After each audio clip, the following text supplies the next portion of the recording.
All right, what's up there, YouTube? Okay, so today you have to excuse how I look. I've been out doing weed eating this morning, and living in Florida, you have to basically, once it starts turning spring, once it starts getting a little bit warm, you have to do your yard work like first thing in the morning.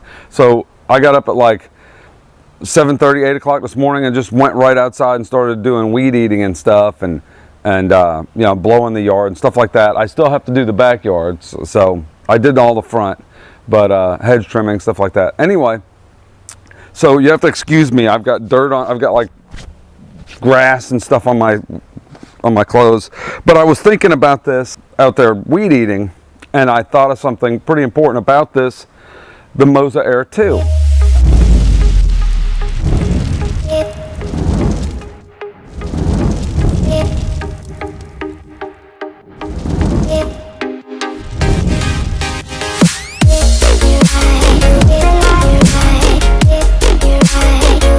I had a chance to shoot with it on a wedding this weekend.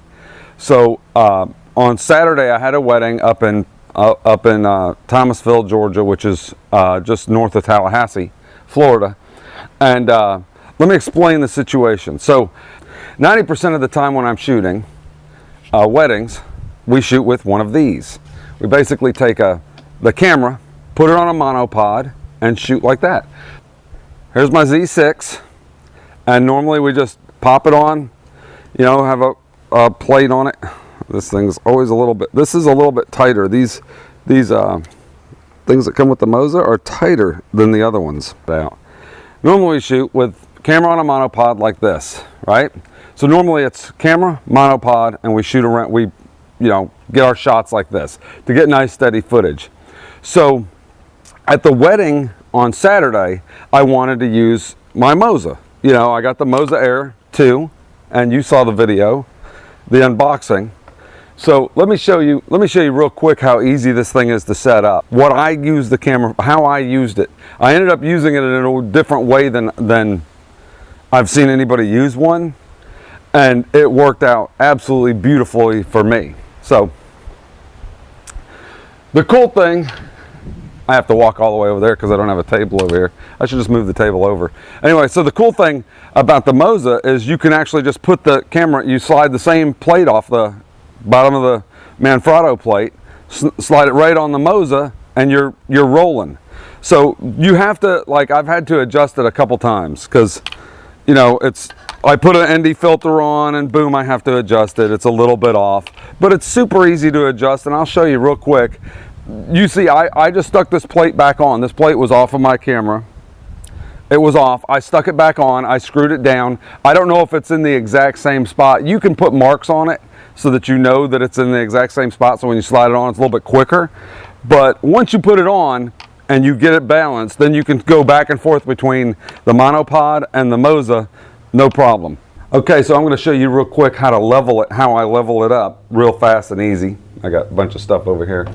Cleaning stuff, beach hair, you know. This is my little table out here on the out here by the pool. So it's super simple. So this is the back of the Moza, and the plate slides in here. So see, I've changed it by I put this little clip on, but that thing doesn't weigh hardly anything. You probably won't even notice. I probably won't even have to adjust it. I didn't have that on because I was shooting video, and I have that for photography because I use my little adjustment thing. So you slide this little lever forward, make sure it's all the way forward, and then just slide it back and it clicks. But see, it's way off now. See, it's pointing, it's just dropping straight down. So you just take this little bottom one lever, start sliding the plate back until you get it to where it'll balance. Wait, I forgot to take the lens cap off. Take the lens cap off.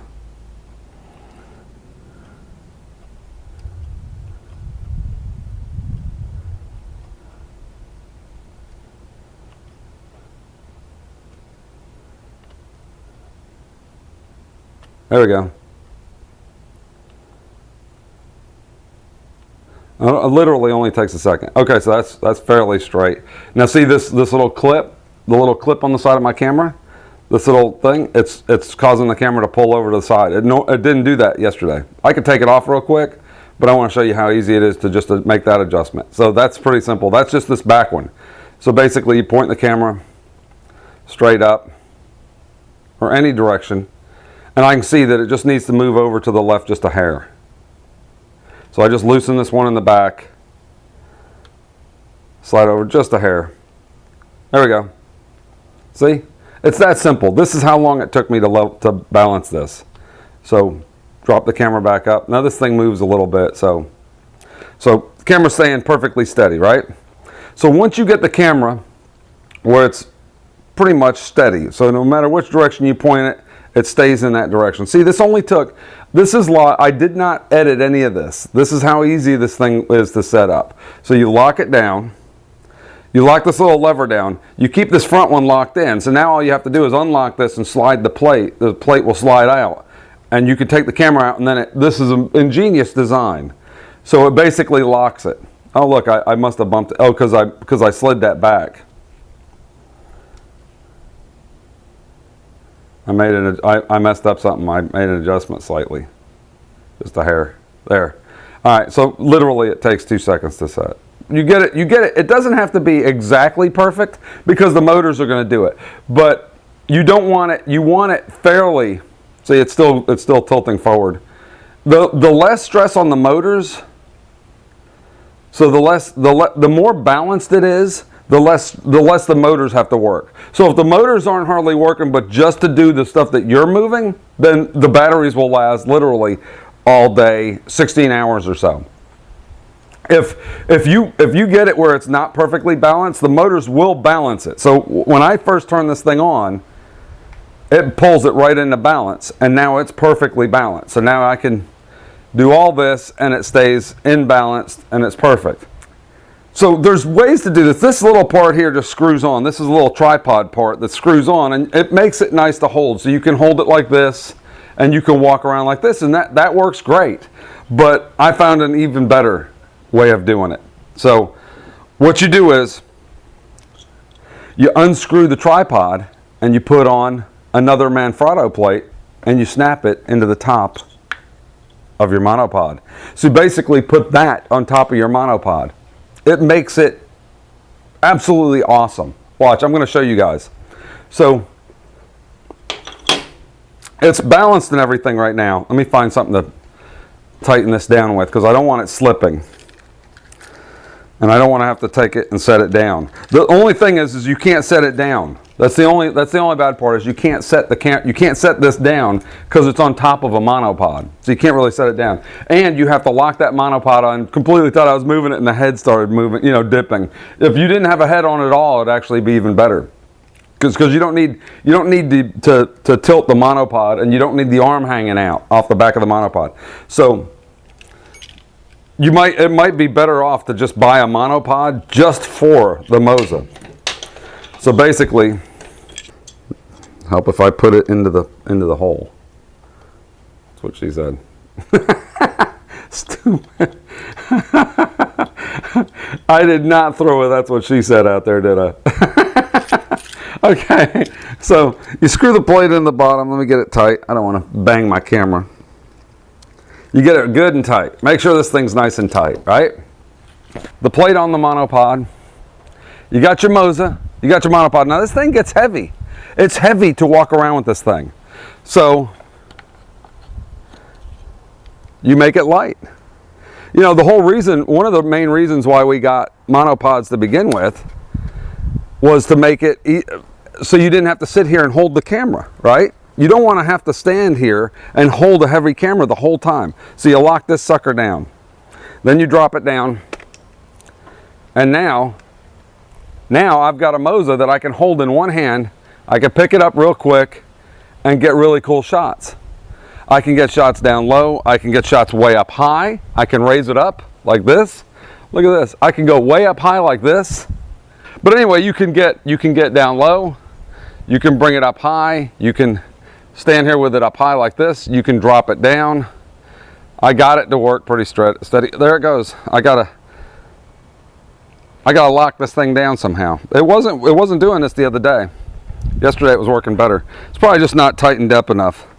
Anyway, so like I said, it would probably be better without a head at all, so that you just had a solid monopod, and just have a monopod just for the Moza. But then you'd have to have an extra monopod, one for the Moza. Just put a basic plate on here. You could just put a basic quick release on the top of this monopod so that it doesn't tilt. You don't want it to tilt. You want it to be a steady, solid piece of rod. But even if you just held it like this, now I can handhold and get a shot like this and come down low. So I'm gonna get a shot and show you guys what this looks like. I got some shots with this thing at the wedding that was absolutely incredible. I couldn't have got them any other way, and it almost looked like a drone shot. I had it up high, and I walked as the bride and the bridesmaids were walking through a little pathway. I was following them, and I had this thing like 10 feet high, and I was walking down like this, and then I came down right there by them, and boom, I got it down low. Even when she was doing her shoes, like she was getting dressed with her shoes, I dropped the camera down like this on this, and I held it like this, and it was made it nice and steady for a nice close-up shot of her getting her shoes put on. Just everything. This thing was awesome for everything. This is my favorite tool so far, is this Moza. This thing is absolutely incredible. No matter, I'm used to having a monopod anyway, so putting this on the monopod just breathe new life into shooting with the monopod on the thing anyway. I do need to fix this. It wasn't sliding forward the other day. I need a lock on it. I need a locking head that can lock into place so it won't shift at all. Then I can actually get rid of the arm, because the arm actually kind of gets in the way.